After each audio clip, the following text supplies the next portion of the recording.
Yeah. It's a challenge to do a webinar when there's no camera that's working. Right. I would never have suspected that from my office computer, which is why I drove in. Well, that and the dog barking, but Oh, I hear you. I hear but you. I did no. bring my old faithful laptop with me, so we're doing that. It's Good. Anyway. Working. It looks like it's working. Today, right now. Right, exactly. Exactly. I love it. Well, good. I'm glad you're here this morning. Yeah, thank you guys for inviting me. I'm excited about this opportunity. I think it's going to be good. I hope. Absolutely. No, it'll be good. I was asking someone, I said, well, my stepson and grandbaby were here, stepdaughter or daughter-in-law rather, and he is millennial, so very well versed in all of this. And I asked him, I said, I know there are PowerPoint rules when you're giving a face-to-face presentation, but when all people are seeing are the PowerPoint slides and you're talking over it and they're sitting there looking at it for a minute or 2 minutes, I think the rules are a little bit different. So I don't know if you could have death by PowerPoint on Teams. That's okay. That's okay. I think we're more used to it than most people, but it's so good to be able to still do this in a hybrid fashion, Yeah. Well, good. Well, we're about to get started, so. Okay. Well, it looks like we've got a full house. Yeah, it started. People are trickling in. This is good. This is great, actually.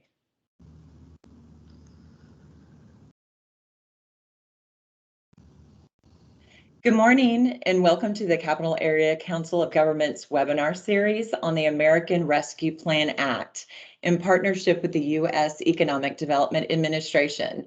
My name is Shelley Hargrove and I'm the Director of Community and Economic Development at CAPCOG. And my name is Rachel Ellis and I'm a grant specialist here at CAPCOG.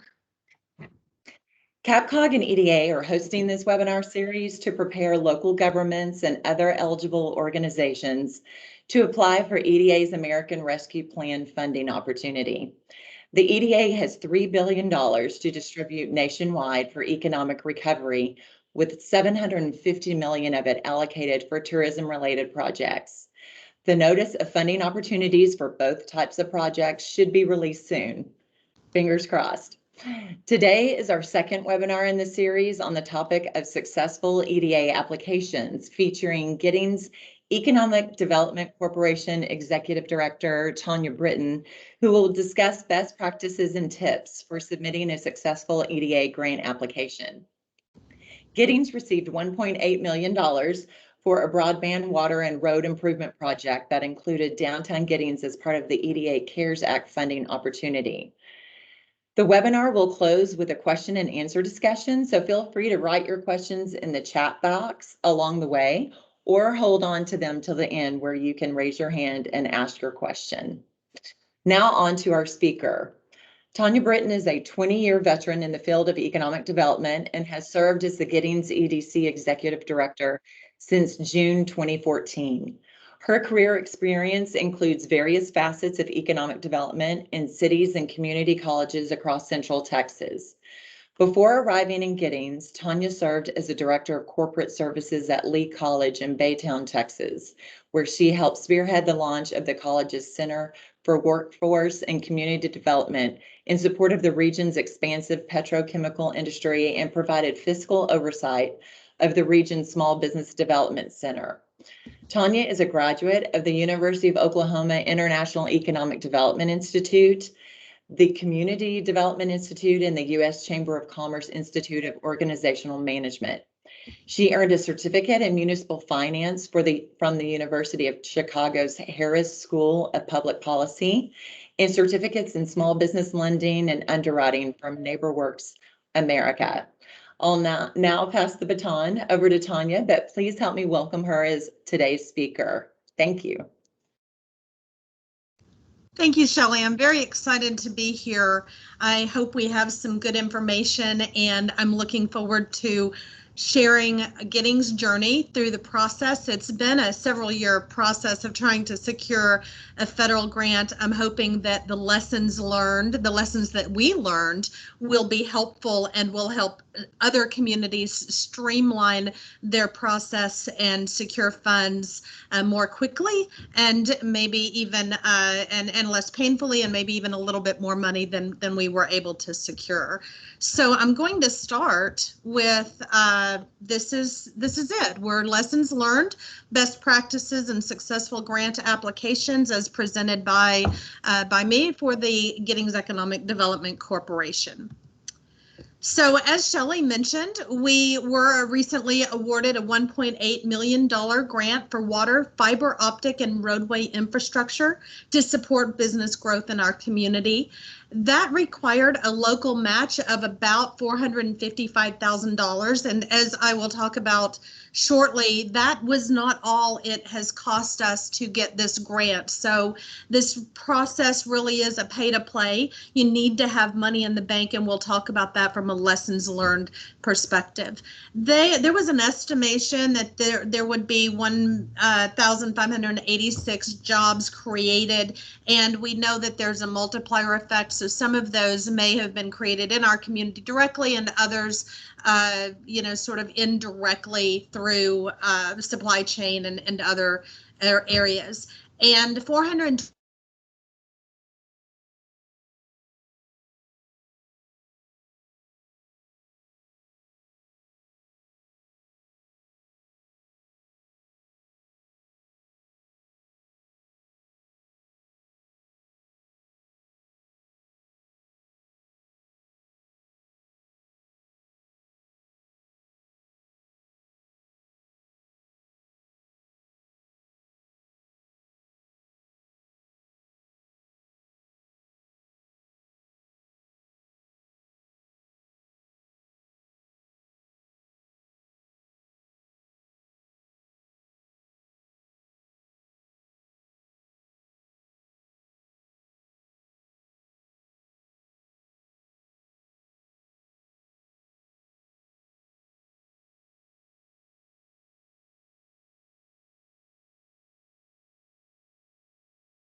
Hold on, guys. We are trying to get Tonya back online. If you'll give us your patience and let us work through this, we'll try to get her back online as soon as possible. Thanks a lot.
Okay, can you hear me?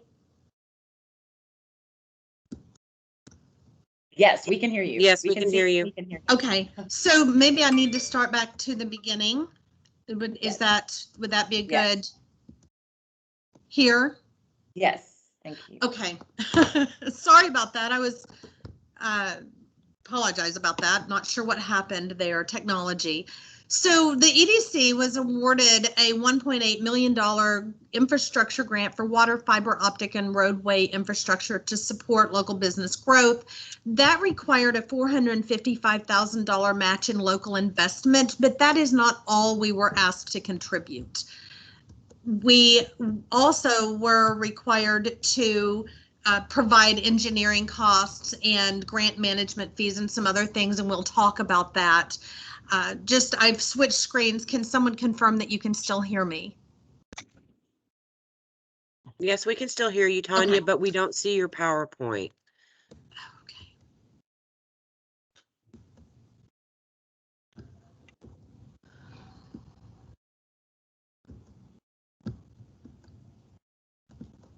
Okay, I'm on full screen. Can you see now? We don't see your PowerPoint. Just share your screen. Yeah, you have to share your screen. At the top, there's a button with content. I'm trying. At the top, there's a button that has like a up arrow. If you click that, Yes. and then you can select which screen or window you wanted to share. Or you can go down to Can you see it now? 5. Yes. There we go. Okay. Let me just start the beginning. For some reason, we're having all kinds of issues today. And I have people that are coming into the session and that keeps showing up and I think it's popping me off. Okay. It looks good now, Tonya. It looks great. Okay, so you're going to start your recording over. I'm going to start from the beginning so that it's not so choppy. Okay, so best practices and successful grant applications as presented by me, Tonya Britton, with the Giddings Economic Development Corporation, and these are our lessons learned. So as Shelley stated, we received an award recently for $1.8 million for water, fiber optic, and roadway infrastructure. That required and local investment of $455,000, but we also have provided additional funds, and I'm going to talk about that in lessons learned. There was an estimated 1,586 jobs to be created, and we know about the multiplier effect. So some of those jobs will be in our community, others will be indirect jobs created along the supply chain and so on. 425 jobs retained, and then eventually more than $27 million in private investment. So these grants really can add a lot to not only your community, but there's a diffuse effect on your region and state.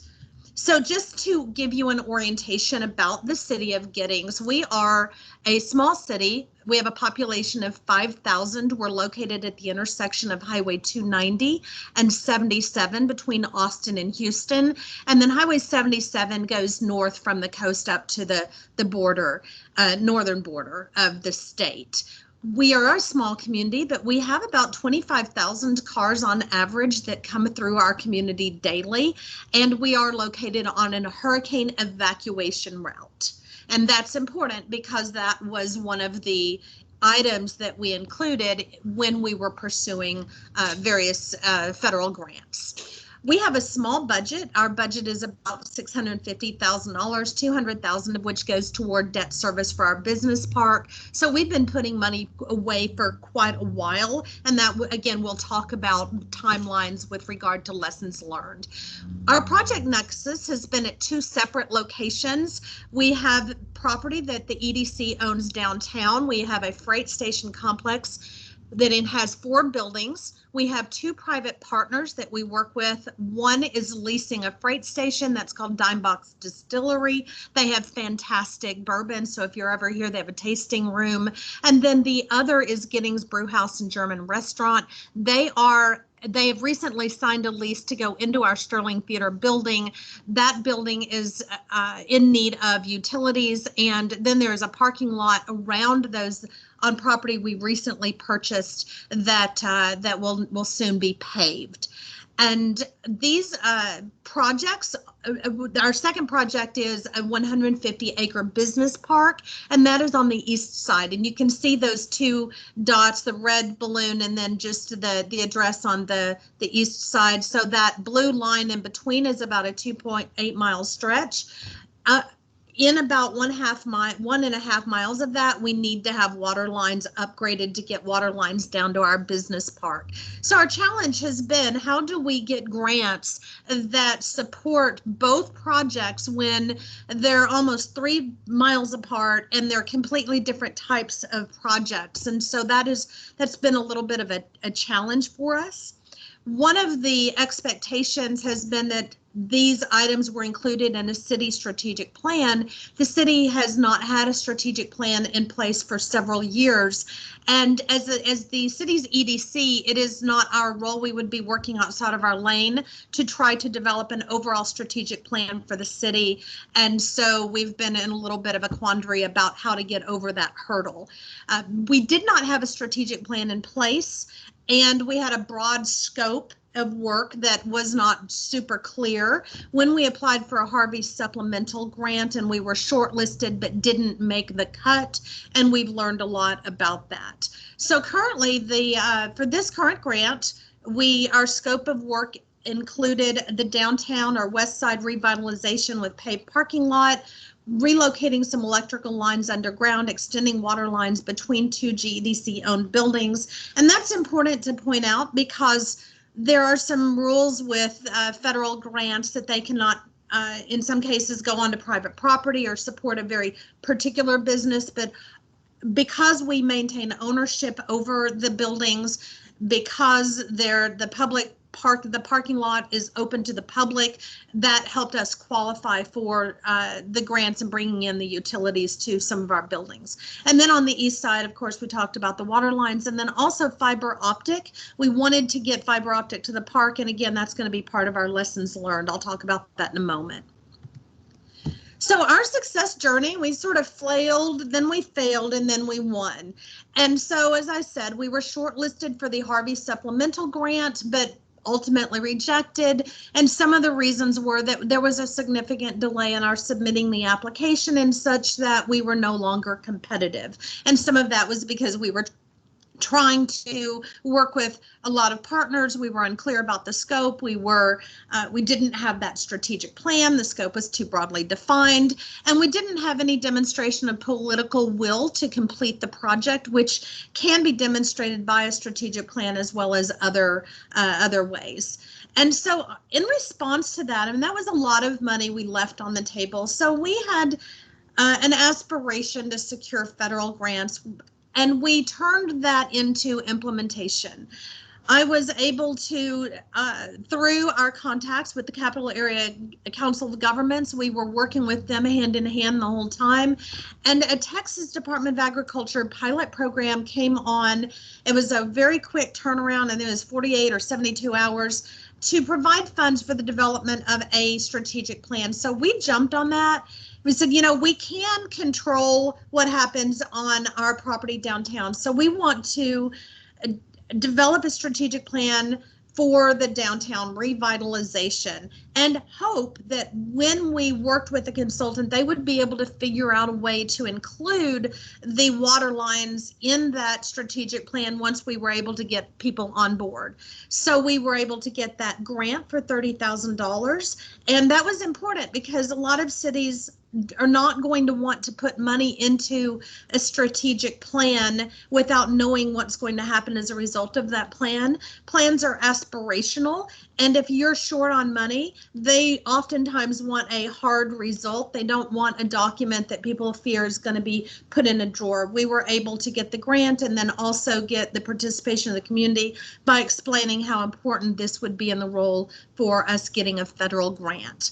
Through that, the city actually was the signatory on the grant. They hired a strategic planning consultant. We worked with Goodman Corporation out of Houston. We had a few other applicants that applied through the bid process. They were selected because they also had experience writing and managing federal grants, and we knew that that's what we wanted this strategic plan to lead us to.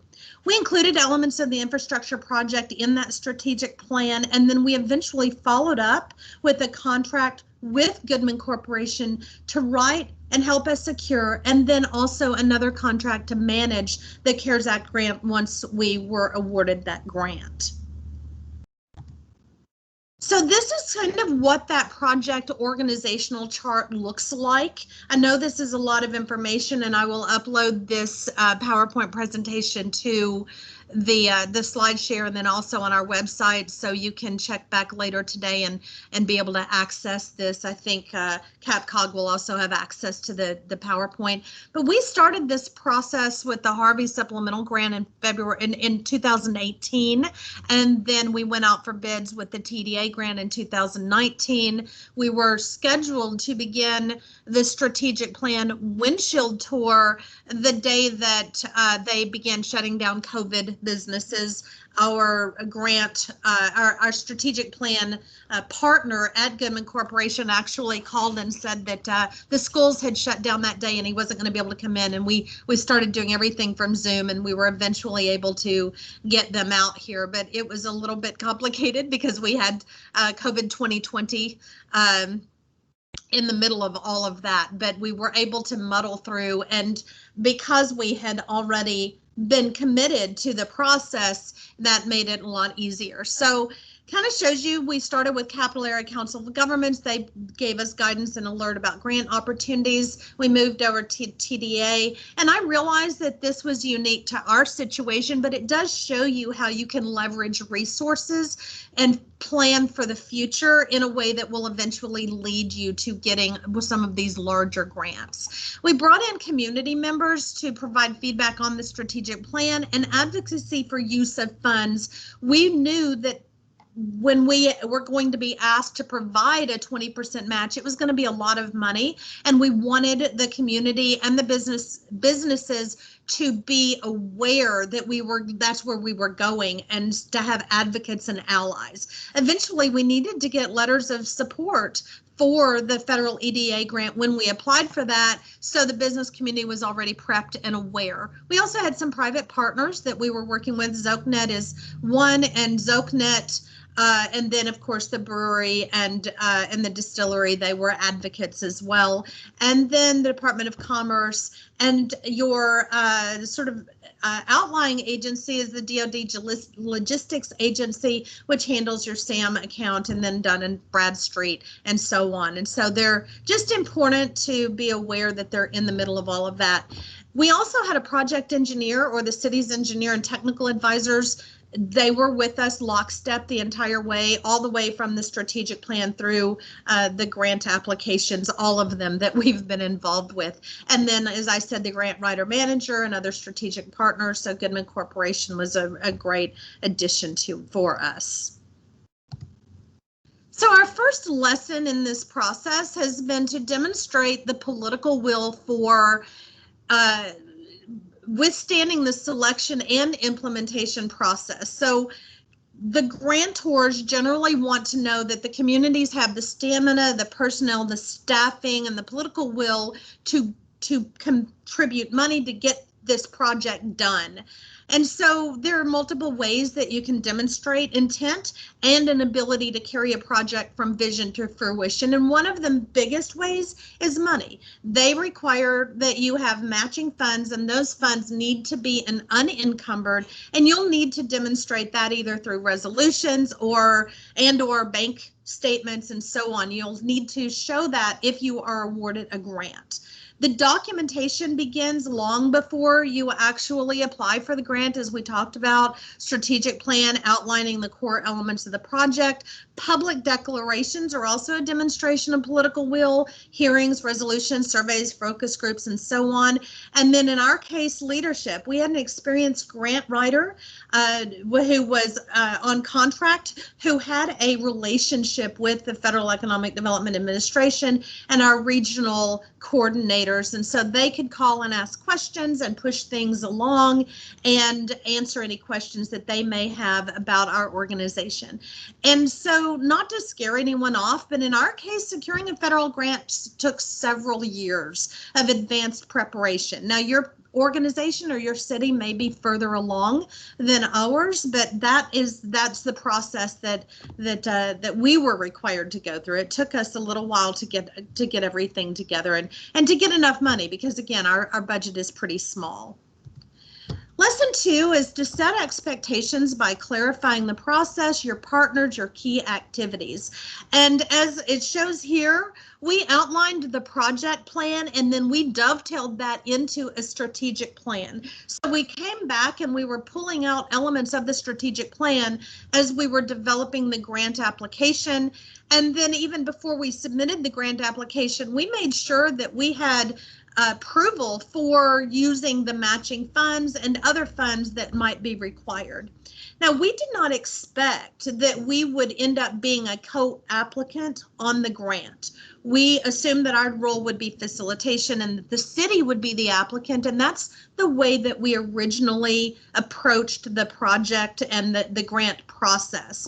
We were tentatively awarded the grant in October of last year, but we were notified that because the property that was going to benefit from the grant and because the EDC was providing the matching funds, because the property was owned by the EDC, that we were going to need to sign on as a co-applicant. And so as such, that required that we have the DUNS number, that we get a SAM account, and the CAGE code, of course, is assigned to us. And that caused us a little bit of a problem because we weren't expecting to have a SAM. We don't generally apply for large grants. And as it turned out, the EDC many years ago had established a SAM account that had become inactive, but I couldn't get into it because it is tied to the previous administrator. So that was a lesson learned, and I'll talk about that in a few minutes. But here, this kind of shows you some of the partners that we worked with throughout the process. We did not do this activity alone. And it was important that we didn't do a really great job of understanding how long things were going to take or the timeline. So hopefully you can learn from our mistake and use this chart to let people know here's the process, and you can assign some time blocks to these various component parts. So number 3, lesson 3 is get your proverbial ducks in a row.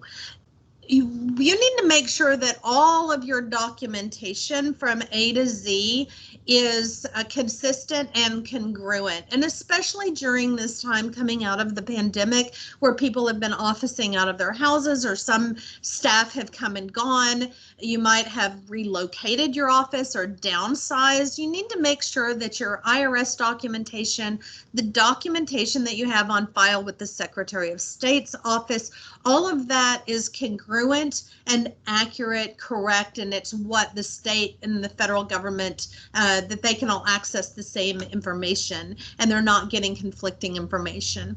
In our case, we didn't realize that there was a SAM account set up, nor did we realize we would even need to set one up for this particular grant. So we got into this, and while we were waiting for the final approval, found out that we needed to set up a SAM account, but we had to deactivate the previous account, which had a previous administrator and also an old physical address. And so there was a little bit of a process in trying to go back and deactivate, reactivate, demonstrate that I was the legitimate administrator, and so on. And what I would say about that is make sure that whoever is your administrator for that is a stable long-term employee, that it's somebody who's going to be there, that there's some stability there, because that SAM account stays with the administrator. They're going to sign off on the fraudulent prevention, the ethics documents, and they're going to carry some personal as well as professional liability. And you want to make sure that that is someone that is responsible to do that, that is going to be there with you all the way through the implementation in the last days and the follow-up of after construction and once the project is complete. And then, of course, there's information about the CAGE code.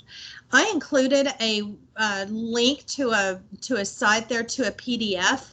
And again, I will upload this to SlideShare, where there are a lot of frequently asked questions about SAM accounts and CAGE codes and what to do if you need to deactivate or add a different administrator or change addresses. And so I don't want to get into a whole lot of detail on that. That's not really my big area here, but it was such a problem or an issue for us to overcome at a time where we really didn't want to have to take the time to try to overcome that.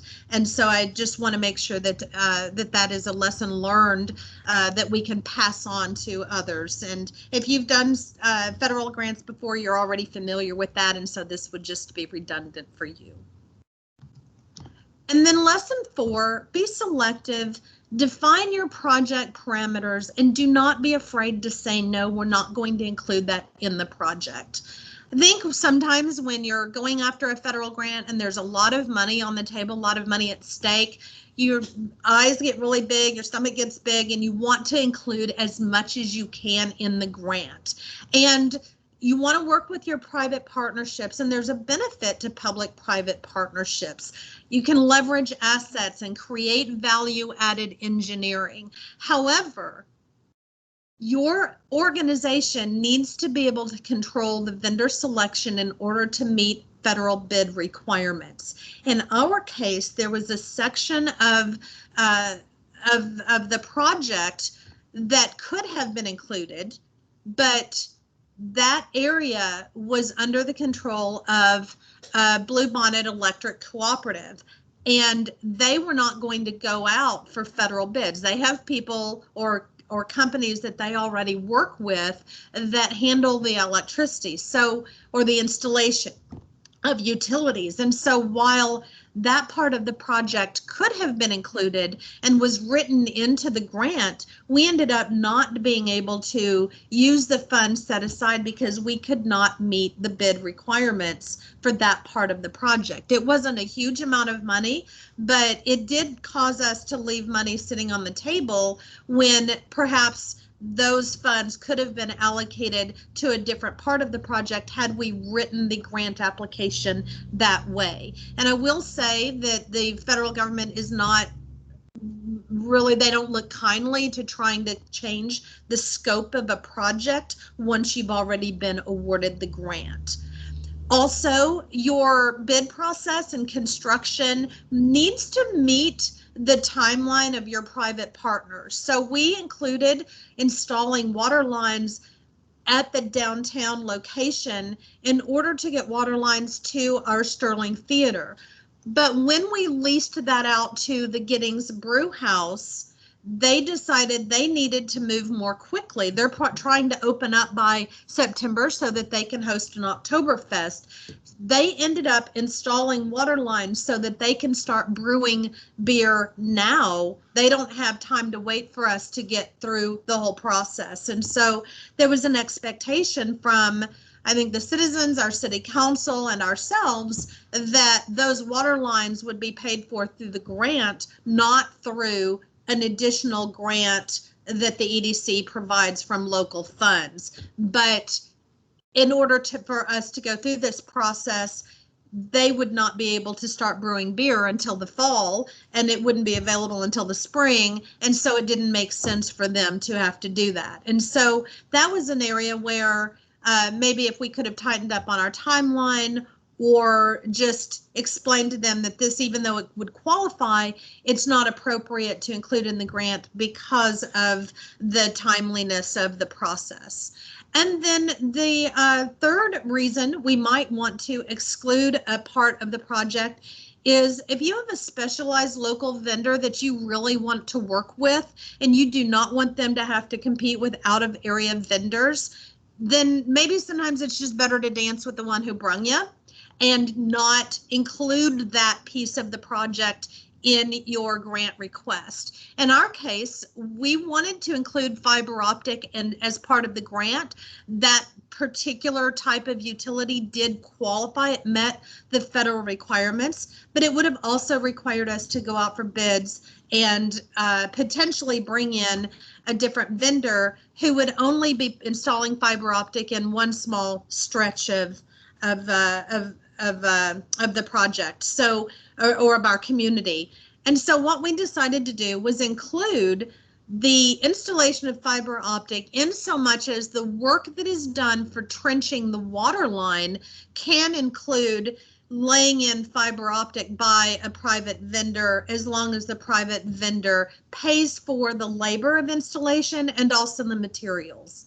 And so that's how we're actually sort of splitting the difference there. ZokeNet Fiber Optic is a local fiber optic broadband provider, and so they will be using the trench, but they will be paying for the installation and the labor cost on their own. We just didn't want a 1.5 mile section of our community with a fiber provider that was only handling that section and not the rest of the city. And we also just didn't want that necessarily tied into another fiber network. And so we may have been able to work around all of that. We might not have had anyone who wanted to come down and do that installation. We may not have received any other bids, but we decided not to address that issue at all by just excluding it. So just because an expense can be included does not mean it should be, and those are some lessons that really need to take to heart. And you may need to explain to your private partners, your city councilor, your community member. It isn't that your organization doesn't want to fund those projects, but they're just not appropriate for this this particular grant. Lesson 5, move thoughtfully but swiftly. And thoughtfully, I think I just explained some of the reasons you need to be thoughtful about what you're including in the grant. But I would say to move as swiftly as possible, because there is no time equivalency between your entities, between the federal government and your local municipality. It's not a 1-day delay on one side equals a 1-day delay on the other. Any number of things can happen as you go through the wormhole that is submitting that application and hoping that it gets to the other side. You could end up with a pandemic, for example. You could end up with a government shutdown. You could end up with 17 other applications that land on someone's desk before yours gets there. You could have someone who goes on, terminal leave. So every day that you delay in getting your application could lead to weeks or even months of delay on the other end. And so your deadline may be 3 weeks from now. You still want to get your paperwork in as quickly as possible. I'm very glad that we did, because we learned that they wanted to add the EDC as another applicant on the process. If we had waited until the very end, or waited much, till after the first of the year, we would still be trying to get approval today. So that helped us by trying to move swiftly and being prepared in advance. And I always just call that, you're going through the wormhole. When you go through from one entity or up one level from your local to your federal level or to your state level, you kind of get into this place of hyperspace, and anything can happen in between. Sometimes things go much more quickly than you want, and sometimes you end up with a delay, or sometimes you just end up not being competitive.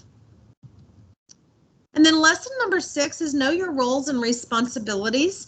In this case, who owns the property or the facility that is under development? As I stated, we didn't realize we would be required to be an applicant, so we didn't understand what our role was going to be until the feds came back and said this is what they wanted from us. And then who provides the matching funds and who's going to cover the engineering and other costs? And that's really important because engineering costs were not included in this grant, and that is no small amount on a project like this. So people may hear, oh, it's a 20% match, but just be aware that there are other ancillary costs and who is going to cover them. In our case, the city is covering the bulk of the engineering costs. They're covering the cost for the water line. We're covering the engineering cost for the downtown. We were able to strike out a really great partnership deal with the city, and also the EDC is providing the matching funds. And who signs the contract with the engineer, with your private partners, with your vendors? Who's signing the contract for the grant itself? Who's going to be assigned the cage code, and which individual is going to create the SAM account? So some of these things, like managing the project, managing the grant, interacting with the federal government, some of these are going to be assigned to agencies or organizations or municipal entities, and some of them are going to be assigned to individuals or private partners. And it's just understanding that flow of roles and responsibilities is very important, not only in trying to win the grant, but also down the road and making sure that you get all of your documentation in, and also from a liability perspective. And if you end up with a contractor who is or is not getting work done, someone needs to be responsible for managing that as well. And then lesson number 7, and this is my final sort of big lesson, is you may have to limit your scope in order to overcome the triple constraints of time, cost, and quality. I've talked a lot about time, and time taken to plan the project and engineer the project, time to find the grants or to wait for another grant to come along, time to generate letters of support from your businesses, to go through your public hearings, to get your resolutions, to develop and submit the application, and then to fix the things that you didn't do right the first time. And then once you get the application, to contract with a grant manager or to find a grant manager. So the larger the scope of the project, the more time it's going to take every step of the way. You may have to have 4 resolutions instead of 2. If you have public-private partners, your partnerships, you're going to have resolutions regarding those partnerships or lease agreements. And so just to be aware of all of the places that time will increase if you expand or limit your scope. And then the cost of the project. As I stated before, there are going to be ancillary costs, and I've just outlined some of ours. I'm sure there will be others. Our strategic plan, it was $30,000. It was paid for by the Texas Department of Agriculture. Grant application, we paid a consultant to do the application. That was $35,000. And then we paid that consultant to manage the grant, because they're much better at managing the federal grants and getting the documentation in than we are. I'm a one-person office and certainly don't have the time or the energy or really the skill set to manage a federal EDA grant. And then we have the 20% match, and that's assuming, of course, that the expenses, construction expenses, don't blow our budget. So we know that the cost of construction is increasing right now. We do have some buffer funds in there that were issued through the resolution and through the EDC's and the city's approval in order to address any cost overruns. And then the engineering costs. Again, those are not always, and in this case, they're not included in the grant. So the larger your scope, the more you're going to have these ancillary costs. In our case, it cost us $1 million in order to get $1.8 million.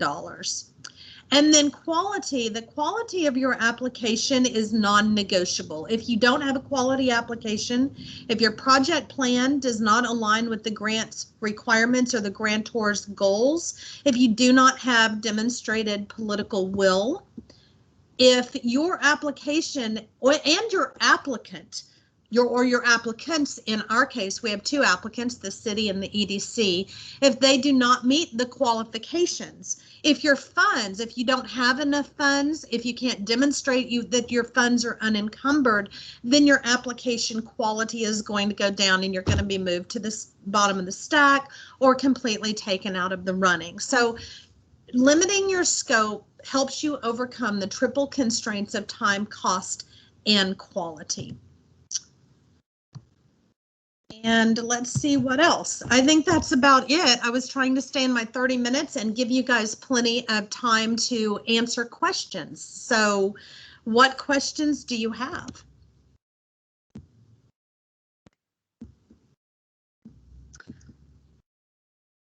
Yes, thank you, Tonya. And yeah, if you do have questions, if you could just raise your hand, or you can also put it in the chat.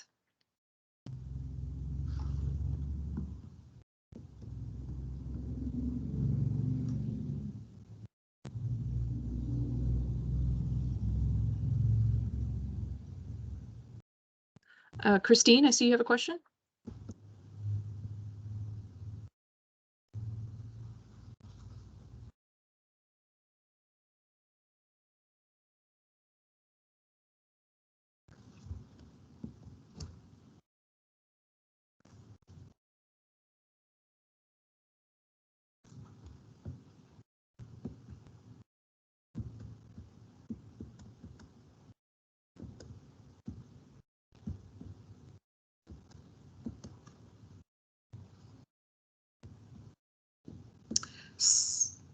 So can I speak more about political will and what was lacking in our first attempt?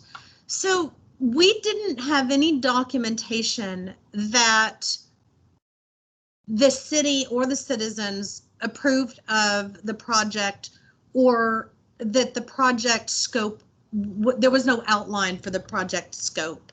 And so I think grantors are, they're taking a risk when they're choosing your city. They are eliminating other potential grantees, and they are getting a fair amount of publicity for selecting your city.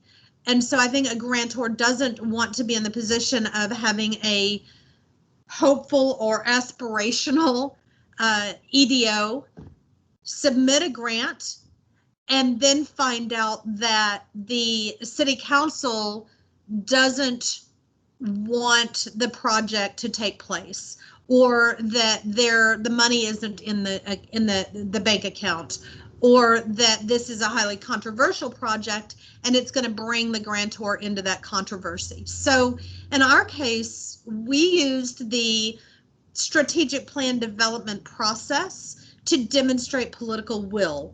We had focus groups, we had surveys, we had the acceptance of the strategic plan by both the EDC board and the city council on record, with resolutions demonstrating that they approved of the elements of the project that were going to be included in the grant, as well as the use of funds. So not saying that a strategic plan is necessarily the only way to do that, but getting that out on the record in public that we were a safe candidate to rely on, I think helped us get this award. Thank you so much. This is Christine. I finally found my button on Teams. I'm sorry. That was so helpful, Tonya.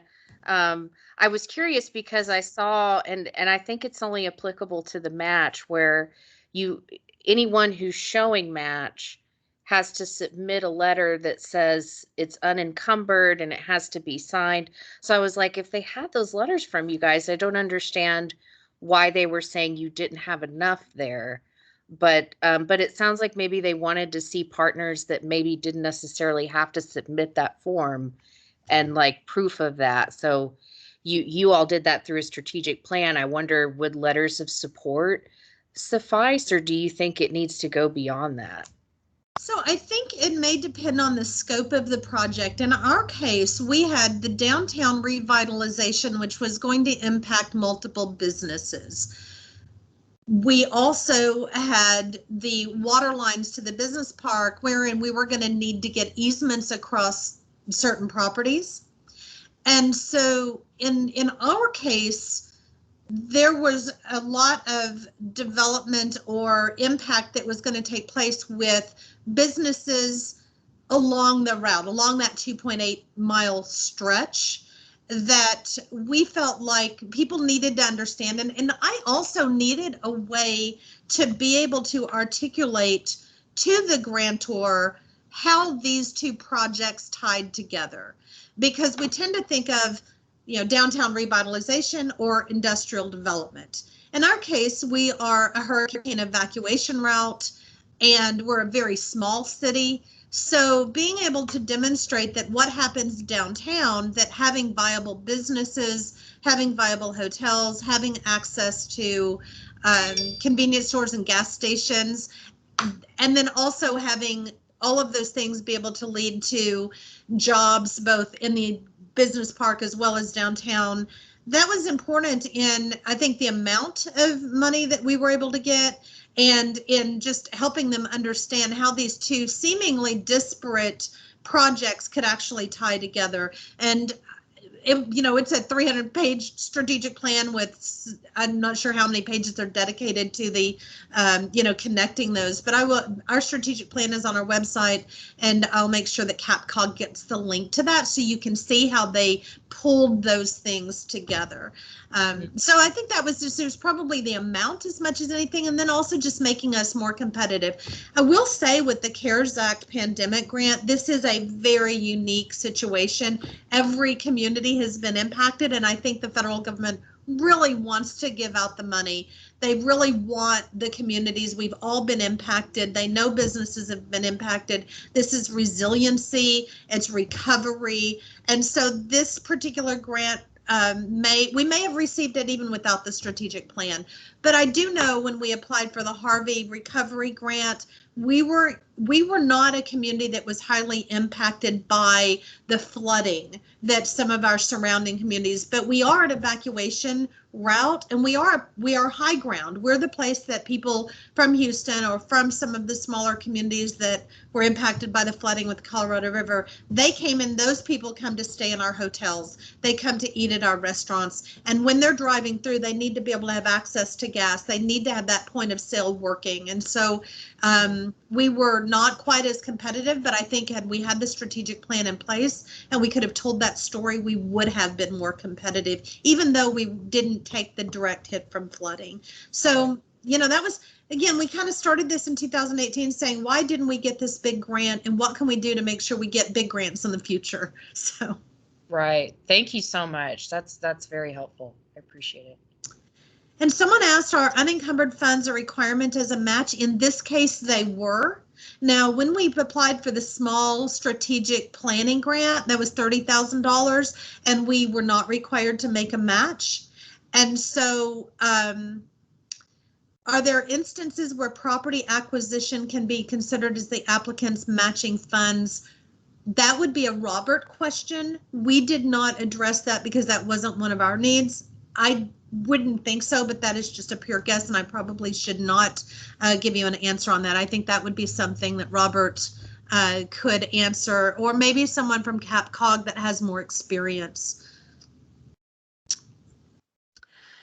You can use property as a match, but I can send you some more information, Josie, on how to document that.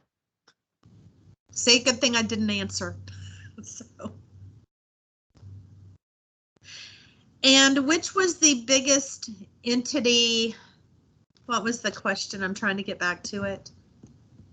Armando asked, you worked with multiple entities on this grant application. Which was the biggest entity, and how did you correct course? So obviously the federal government was, you know, the largest entity, and then the city, and then prior to that, our business community. We had in the middle of all of this, we were trying to recruit a Dollar Tree, which we actually landed. The Dollar Tree the developer wrote a letter stating that there was a prospective development that was going to take place, and they needed water lines and electric, and this could help us land that project. And so, of course, that's it's a large franchise, and so I think that also helped with us. Now, going back to what we talked about with the timeline, their electrical could have qualified for the grant. However, their timeline, they were moving too quickly as well, and so we were not able to fund the electrical, their upgrades to 3-phase as part of the grant. Not that the grant wouldn't have allowed for it, but they needed to move more quickly. That being said, the upgraded water lines, they will be able to access, and so by the time they're open, they will be able to access those things. And I'm not sure that I understand about how did I course correct. Can you clarify that question a little bit?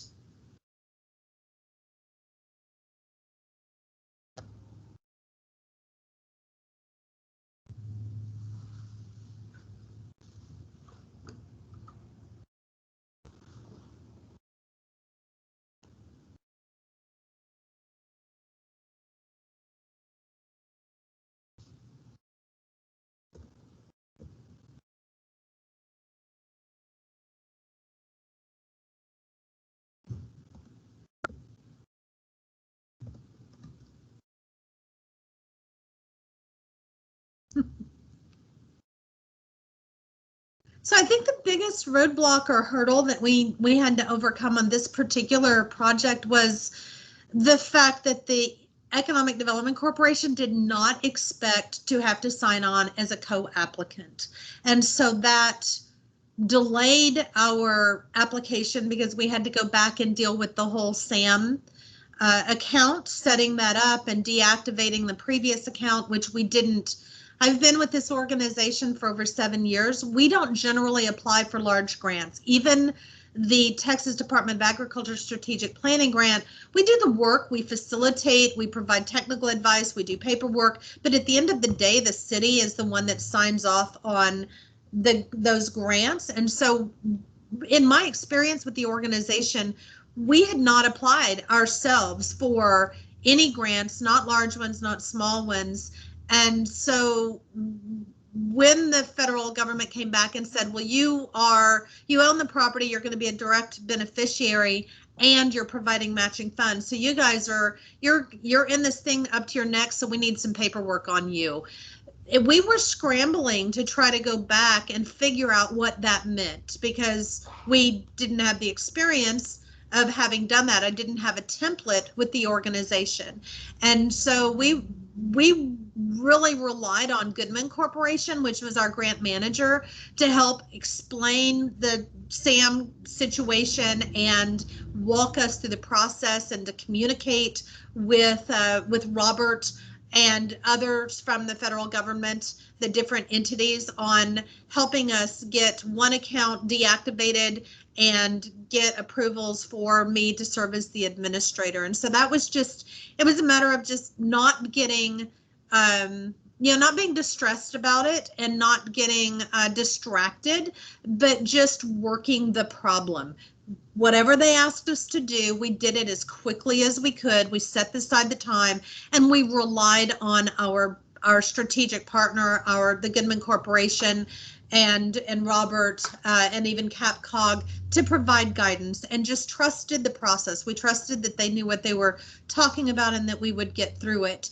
And we had to go back and convince and tell the Economic Development Board we're going to have to sign off on this grant, which actually increased our liability, because before that we weren't responsible for what happened with bids. And so that also required us to have to go back and create interlocal agreements between the EDC and the city. When the city goes out for bids and they're managing the construction process along with Goodman Corporation, handling the paperwork, and the city's engineer is providing the oversight and going out for bids, but the EDC's name is on the line, there were issues of increased liability. And so we had to put in place some intergovernmental agreements, and that again created a few additional hurdles. I think everyone was working in good faith, and I kind of go back to that. Having that strategic plan in place laid the groundwork for the communication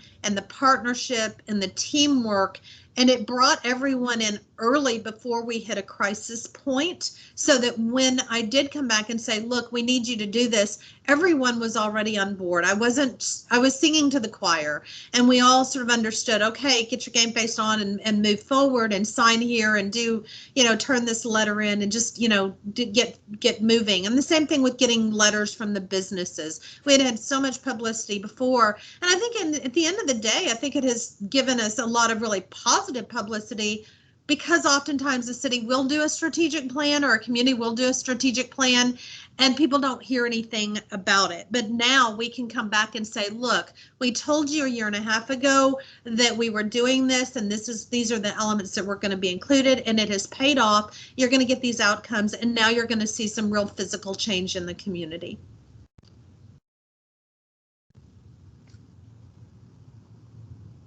Armando, did that answer your question?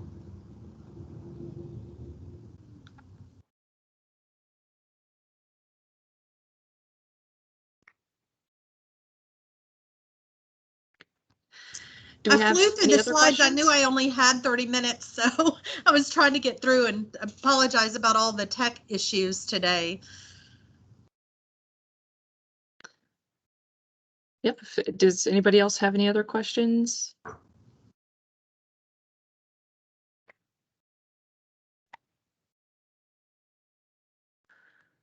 Okay, well, if you do have a question later, please reach out to me or Shelly, and we can help get you an answer.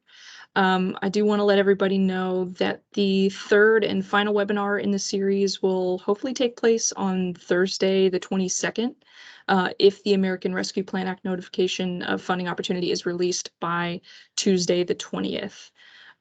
If not, we'll postpone that final webinar to a later date. But that webinar will give an overview of EDA's American Rescue Plan Act grant guidelines, and it will be led by Robert Pichet, EDA's Economic Development Representative for South and West Texas, from the Austin Regional Office. CAPCOG is directed by EDA to provide technical assistance, project development, and application coordination on EDA grant programs to organizations in our 10-county region. So in addition to this webinar series, if we can answer any questions about EDA programs, please contact me or Shelly Hargrove. And all of these webinars will be are being recorded and will be posted on our website. So thank you very much for attending. Thank you so much to Tonya Britton for being our speaker today. We will hopefully see you next Thursday morning at 11 a.m. and I hope everybody has a great day. Great, thank you. And thank you for your patience as we've worked out the tech issues today. Thank you, Tonya. I hope you're editing. Well, thanks, everyone. Bye-bye.